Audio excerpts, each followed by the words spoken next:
안녕하십니까. 저는 그 아름다운 교회에 온 지 얼마 안 되는 김규정 집사입니다.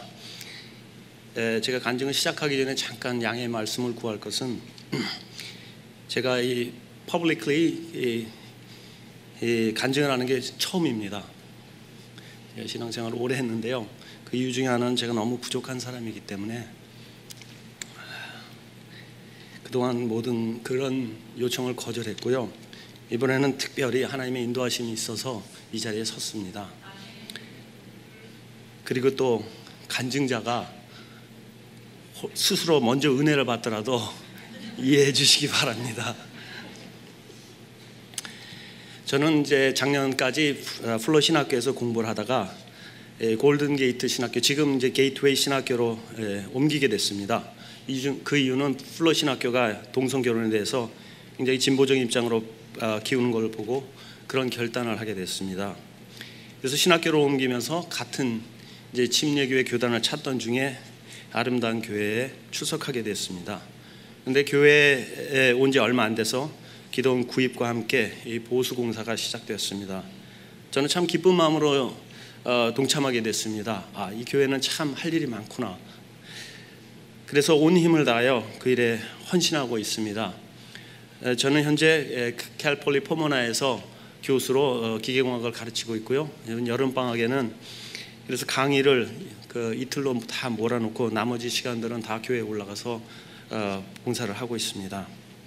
제가 기도원 건축에 헌신하게 된 데는 특별한 이유가 있습니다. 대학교 다닐 때였습니다. 함께 공부하던 성경 공부하던 신실한 친구가 기도원에 한번 가보지 않겠냐고 이렇게 제안을 했습니다. 그래서 바람도 쐴 겸 등산 장비를 챙겨서 기도원에 가게 됐습니다. 저희는 밤늦게 기도원에 도착하게 됐습니다. 그래서 우리들은 출출한지라 큰 기도실 안에서 라면을 맛있게 끓여 먹었습니다. 주위 사람들의 시선이 좀 이상했습니다. 애처로운 눈으로 보는 것 같았습니다. 그래도 그런 것에 아랑곳하지 않고 아주 맛있게 먹었습니다. 그런데 그 다음 날에야 아침에야 우리는 그 기도원이 금식 기도원이라는 것을 알았습니다. 그래서 왜 간밤에 주위 사람들이 그렇게 이상한 눈으로 우리를 쳐다보는지 그때야 알게 됐던 것입니다. 그때 기도원에는 등산을 오는 것이 아니라 기도를 하러 온다는 것을 알게 됐고 또 밥을 굶으면서도 기도한다는 것을 알게 됐습니다. 그 얼마 지나지 않아 저는 제 인생의 가장 중요한 결심을 하게 됐습니다. 저는 예수님과 구원에 대한 확신이 없었던지라 이제 마지막으로 기도원에 올라가서 딱 일주일 금식하며 기도하기로 작정을 했습니다. 그런데 그렇게 기도하는데도 아무 응답이 없으면은 이제 더 이상 교회 다니는데 시간 낭비하지 않겠다고 그렇게 다짐을 했습니다. 신실한 하나님께서 은혜를 참 베푸셨습니다. 사랑하는 아들이 그렇게 기도하는 것을 기억하시고 보시고 금식을 시작한 바로 그 다음 날 아침에 성령 세례를 받았습니다. 그래서 주님을 인격적으로 만나게 됐습니다. 그래서 저는 참 기도원을 좋아합니다. 제 영혼이 탄생한 곳이고 제 마치 고향과 같은 곳입니다. 그래서 늘 기도원을 찾아 기도하고 주님과 교제하는 것을 좋아하게 됐습니다. 특별히 금식 기도를 좋아합니다.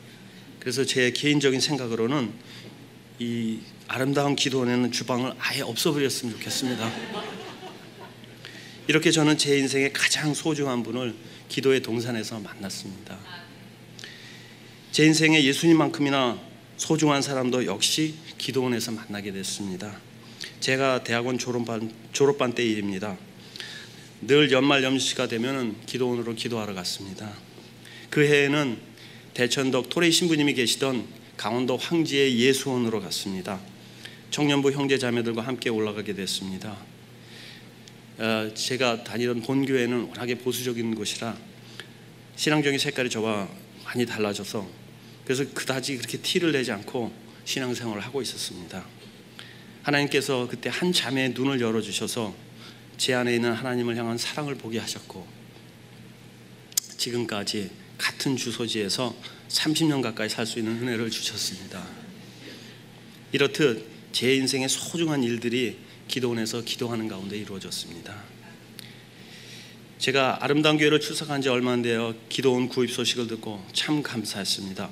처음 청소를 하러 올라가서 그것을 보면서 하나님께서 무너진 예루살렘을 수축한 느헤미야를 생각나게 하셨습니다.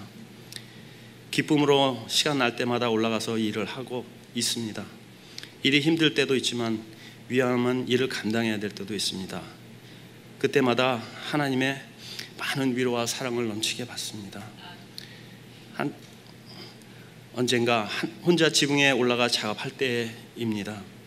교회에서 어떤 집사님이 올라오셨습니다. 그리고 위험한 일은 항상 두 사람이 함께 하는 것이 좋겠다, 이렇게 말씀하셨습니다. 그때 하나님께서 마음속에 두려워하지 말라, 내가 너와 항상 함께하니 너는 혼자가 아니다, 이렇게 위로를 하셨습니다. 기도원이 해발 6,000피트에 고지대에 있기 때문에 일을 하고 저녁에 내려갈 때는 굉장히 몸이 피곤하고 힘듭니다. 그럴 때마다 저의 영 가운데서 이런 고백이 나옵니다. 하나님이시기 때문에, 나의 아버지가 기뻐하시는 일이기 때문에 이 일을 합니다. 내가 아무리 힘들어도 주님의 십자가의 고난만 하겠습니까? 기도원 일을 하면서 이곳이 하나님이 정하신 거룩한 터라는 것을 여러 번 확인했습니다. 저는 이 일이 재밌고 좋아서 기도원에 올라가는 것이 아닙니다. 그곳에서 하나님과 교제하고 하나님의 음성을 듣고 또 그 하나님의 사랑과 위로가 갈급해서 올라갑니다. 그곳에 아직 변변한 건물과 처소가 마련되어 있지 않아도 하나님이 그곳에 계시기에 그곳은 이미 기도원입니다.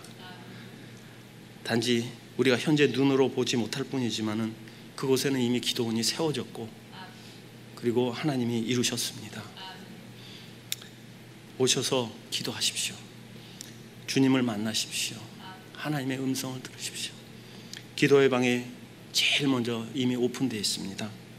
저는 이 기도원을 통하여 많은 성도님들이 예수님을 만나고 그곳에서 주님의 음성을 듣기를 소원합니다. 또한 우리의 청년들이 또 우리의 자녀들이 그곳에서 귀중한 배우자를 만나 귀한 가정을 이루는 역사가 있기를 또한 소원합니다. 오늘도 제가 일한 수고보다 더 많은 것으로 채우시고 또한 그 은혜가 감사해서 부족한 저 같은 사람도 쓰시는 하나님께 영광 돌리기 위해요. 그리고 나의 나된 것은 모두 하나님의 은혜이기 때문에 제가 이 기도원 사역을 감당하는 이유가 바로 거기에 있습니다. 감사합니다.